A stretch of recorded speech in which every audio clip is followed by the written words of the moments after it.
Never? You skipped it? I skipped first grade.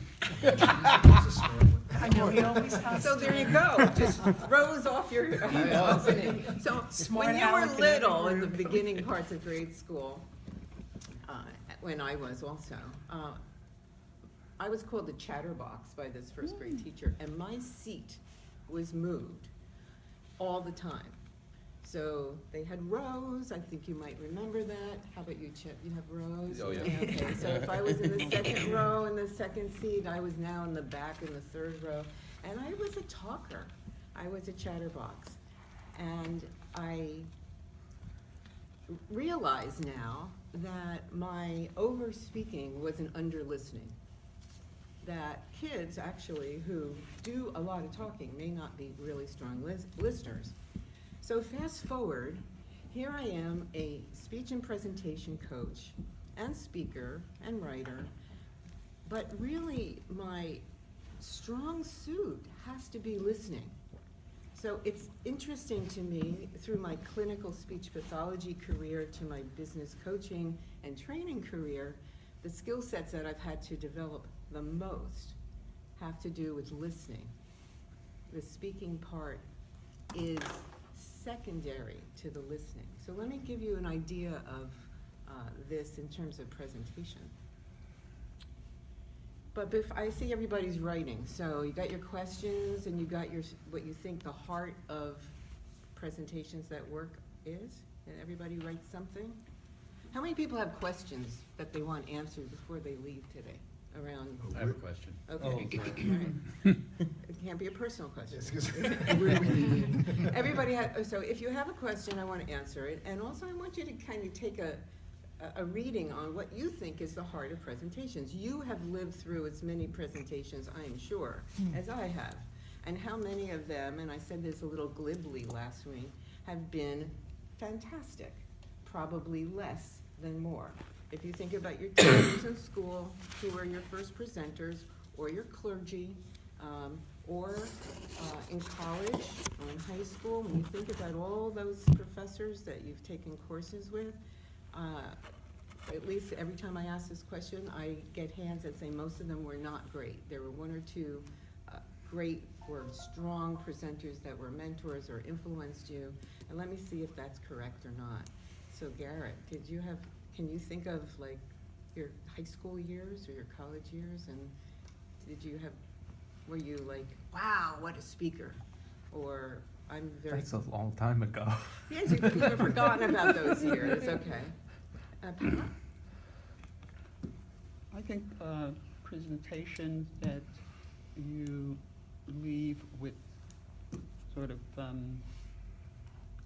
that they're action-oriented, or the audience leave with the motivation to take action, I think. So you want something that Resonate. is motivating, right? Yeah. So let me ask, because I know you've all had experience listening to motivational. speakers, whether it's a network meeting, whether it's a course, whether it's a colleague over a meeting, because whether it's a network meeting.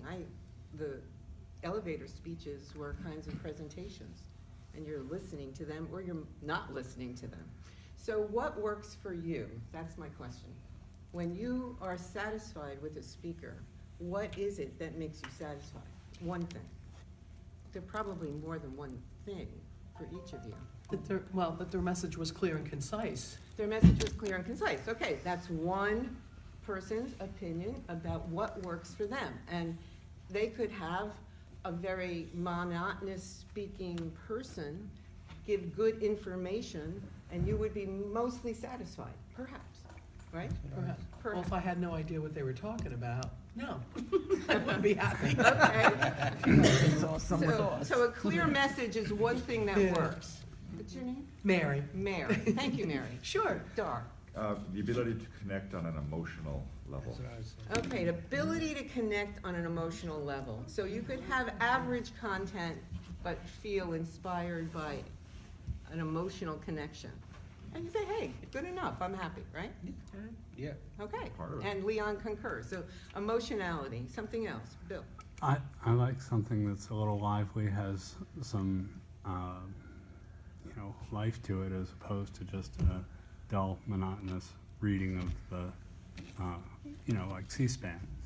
So energy. Yes, So again, this absolutely. kind of relates to That's what what he Dar and Leon were saying, more emotional, but I know, I've you're been thinking more false during my physical energy. presentations. Your name, please. Gina. Gina. I know you're a I have shredder. three. I got that part. I missed your name, but The three, confidence, passion, and knowledge. So they, confidence, passion, and knowledge. So there's three things. So you want the emotional connection as well as the Just energy, as well as some information. Just wants everything.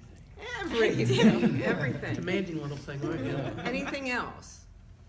I, I think I'm not exactly sure what it is, but as a group, the best talkers, speakers that I have encountered in my life have been back civil rights speakers back when I was in college, people with that, some of these ministers. Pastors. Excuse me? Pastors. Pastors, Pastors. ministers?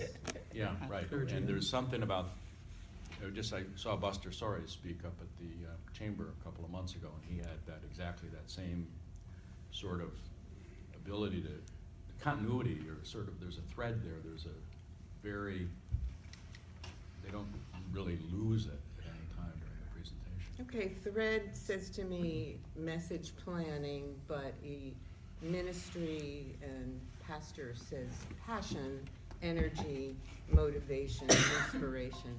So yes, That Dawn. would be cadence. Cadence, okay. So cadence being the rhythm of the voice, being a subset perhaps of energy, body language, connection, engagement. I think we're all after the same thing, but we're not all exactly the same.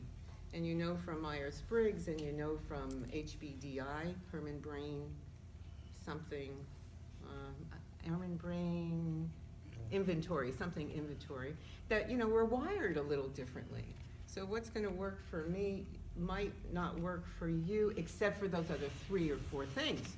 That if it's energized enough, right, if it's motivating, and if you have a clear message, done. You've done your presentation. I was just gonna add too, and it ties in a little bit with the other comments, is that the sincerity, because that does motivate, that does come across genuine. The sincerity of the speaker to the topic, because frequently I've seen good speakers who are given a topic that's totally unfamiliar with them, and they're really trying to create it on the fly. But the sincerity of the speaker and the ability to convey that to the audience, I think is important. So there's some inner aspect of the speaker, some non-visible, what you called sincerity, okay? I want the speaker to make me care about what he's saying. Okay. How does that person make me feel, care? want? Why do I care about what he's saying?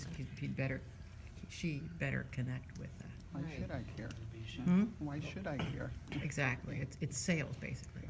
So we listen to a lot of words and a lot of messages, whether it's media, whether it's colleague, whether it's family, but it all doesn't get through necessarily. And in a presentation, you have a much more finite situation of getting your message across.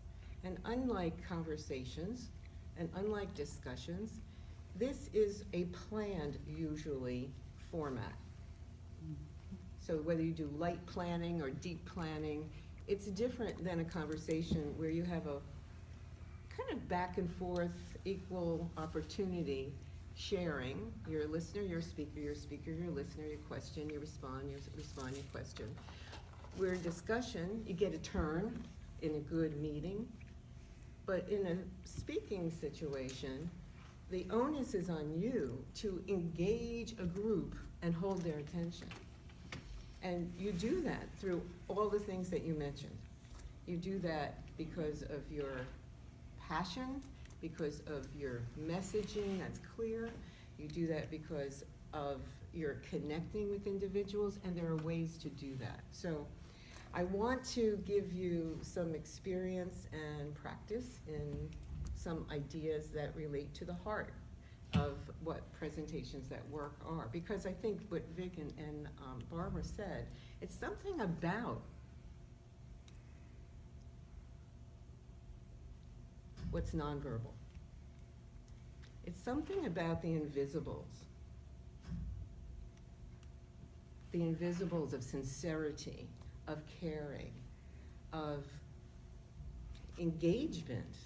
You know, these are words that you don't necessarily see the action to. Like, what does sincerity look like? Well, I don't know, but the way they said it, perhaps. The trust factor. So if I gave you a script for my presentation on presentations and you all delivered it, we'd have how many of you hear different versions. It wouldn't be the same. So the person, I think, is at the heart of the presentation, because it's their level of sincerity, their passion, their words, their enthusiasm, their energy that's going to make the message stick or bounce back, and whether you take it home with you. So,